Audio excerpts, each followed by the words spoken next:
My name is Olivia. I am 30 years old.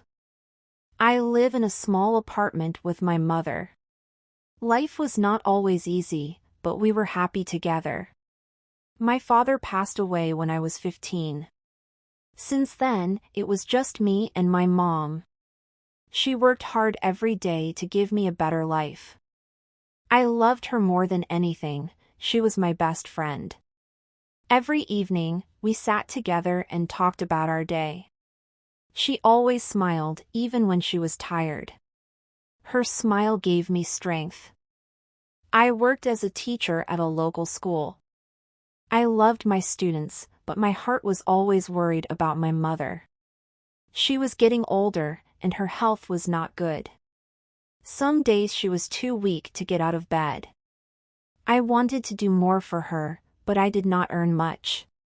One day, I came home from work and found her lying on the floor. My heart stopped. I ran to her and held her hand. "Mom, wake up," I cried. Her face was pale, and her hands were cold. I called an ambulance, and they took her to the hospital. The doctor's face was serious. "Your mother's heart is weak," he said quietly. "She needs surgery, but it is very expensive." Tears filled my eyes. I did not have that much money. I felt helpless. I sat by her bed every night, holding her hand, hoping she would stay with me. "Please don't leave me," I whispered. Days turned into weeks. I worked harder than ever. I took extra classes and gave private lessons. I saved every penny, but it was not enough. One evening, as I walked home from work, it started to rain. I had no umbrella, and my clothes were wet. I felt tired and broken. I wanted to be strong, but I was scared. What if I lost her? When I reached home, I found a letter in the mailbox. It had no name. I opened it with shaking hands. Inside, there was a small note, "For your mother's surgery. Take care of her." And with the note, there was $20,000. My heart raced. Who sent this? Why? I did not know, but it was enough to save her. The next day, I took my mother to the hospital. The surgery was long, and I waited outside, praying for a miracle. Hours passed. Finally, the doctor came out. "The surgery was successful," he said softly. "Your mother will be okay." Tears fell down my face. I ran to her room and held her hand. "You're safe, Mom," I whispered. A week later, my mother came home. Her smile was warm again. Life slowly became better, but I still wondered who helped us. Months passed, and I never found out who sent the money. But one day, as I was teaching, a man came to my classroom. His name was Daniel. He was tall and quiet, with kind eyes. "I wanted to see the teacher who changed my sister's life," he said. I remembered his sister, a shy girl who once struggled in my class. I had helped her when no one else did. "It was you," I said softly. "You helped my mother." He smiled gently. "You gave kindness without asking for anything." I wanted to do the same. Our lives crossed that day, and soon Daniel became more than a stranger, he became a friend. He visited often, bringing flowers for my mother and warm words for me as days passed. Daniel became a part of our lives.